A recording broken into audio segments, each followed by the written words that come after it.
বাবরি মসজিদ থেকে রাম মন্দির, এরপর জ্ঞানবাপী মসজিদ, মথুরার শাহী ঈদগাহ। ভারতের একের পর এক ঐতিহাসিক মুসলিম স্থাপত্যকে নিশানা করার পর এবার কি তবে বিশ্বখ্যাত তাজমহলের আয়ু ফুরিয়ে আসছে?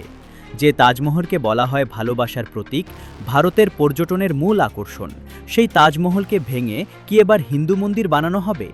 শুনতে অবাস্তব মনে হলেও ভারতের বর্তমান রাজনৈতিক প্রেক্ষাপটে এই আশঙ্কাই এখন তীব্র হয়ে উঠছে।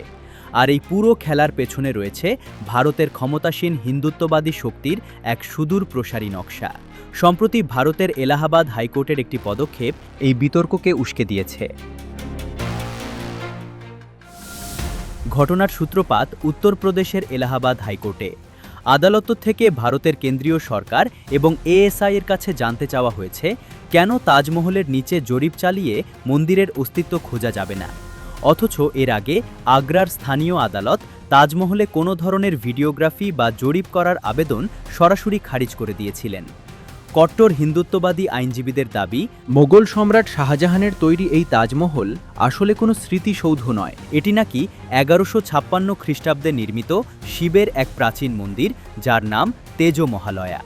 তারা দাবি করছেন, জয়পুরের রাজা জয়সিংহের কাছ থেকে শাহজাহান নাকি এই প্রাসাদটি জোরপূর্বক দখল করে মসজিদে রূপান্তর করেছিলেন। আর এই অবাস্তব দাবিকে প্রতিষ্ঠিত করতেই এখন আদালতের মাধ্যমে তাজমহলের ভেতরে পূজা করার অধিকার চাওয়া হচ্ছে। কিন্তু কেন হঠাৎ করে কয়েকশো বছরের পুরনো ইতিহাসকে এভাবে উল্টে দেওয়ার চেষ্টা হচ্ছে? এর জবাব লুকিয়ে আছে ভারতের বর্তমান রাজনৈতিক এজেন্ডার মধ্যে। এই মামলার পেছনে রয়েছেন আইনজীবী হরিশঙ্কর জৈন এবং তার ছেলে বিষ্ণু শঙ্কর জৈন, যারা সরাসরি কট্টর হিন্দুত্ববাদী সংগঠন হিন্দু মহাসভার সঙ্গে যুক্ত। বাবরি মসজিদ মামলার রায়ের পরপরই এই গোষ্ঠীটি স্পষ্ট জানিয়েছিল, ভারতের যেসব মুসলিম সৌধের নিচে হিন্দুদের তথাকথিত পবিত্র স্থান রয়েছে তার একটি দীর্ঘ তালিকা তারা তৈরি করেছেন। আর সেই তালিকা অনুযায়ী বেছে বেছে একের পর এক ঐতিহাসিক মুসলিম নিদর্শনের বিরুদ্ধে মামলা করা হচ্ছে।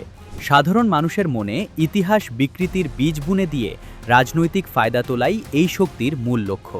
আর এই পুরো প্রক্রিয়ায় পরোক্ষ বা প্রত্যক্ষভাবে মদদ রয়েছে মোদী সরকারের, যা ভারতকে একটি কট্টর হিন্দু রাষ্ট্রে পরিণত করার চূড়ান্ত ব্লুপ্রিন্ট। অথচ বিশ্ব ইতিহাস ও প্রত্নতাত্ত্বিক প্রমাণ কি বলছে?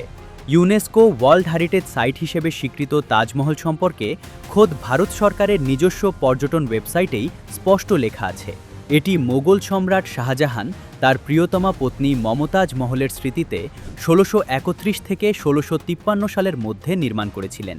বর্তমান বাজারে যার মূল্য প্রায় 50 বিলিয়ন বা 5000 কোটি ডলারের বেশি। ইতিহাসবিদ ও গবেষকদের শত শত অকাট্য প্রমাণ থাকা সত্ত্বেও হিন্দুত্ববাদীরা দাবি করছে তাজমহলে নাকি 109টি প্রত্নতাত্ত্বিক বৈশিষ্ট্য রয়েছে, যা এটিকে মন্দির প্রমাণ করে। এমনকি শুক্রবারে তাজমহলে মুসলিমদের নামাজ পড়ার অনুমতি দেওয়াকেও তারা বেআইনি বলে আখ্যা দিচ্ছে। 3 দশক আগে ঠিক একইভাবে বাবরি মসজিদ নিয়ে বিতর্ক শুরু হয়েছিল, যার করুণ পরিণতি বিশ্ববাসী 2019 সালে দেখেছে। আজ 2026 সালে এসে তাজমহলকে কেন্দ্র করে যে আইনি ও প্রাতিষ্ঠানিক বিতর্ক শুরু হলো, তা আগামী দিনে ভারতকে কোনো অন্ধকারের দিকে নিয়ে যাবে? ইতিহাসকে মুছে দিয়ে মোদী সরকারের এই মেরুকরণের রাজনীতি কি শেষ পর্যন্ত বিশ্বের 8ম আশ্চর্য তাজমহলকেও ধ্বংসের মুখে দাঁড় করাবে? আগামী কয়েক বছরের মধ্যেই হয়তো মিলবে এর উত্তর।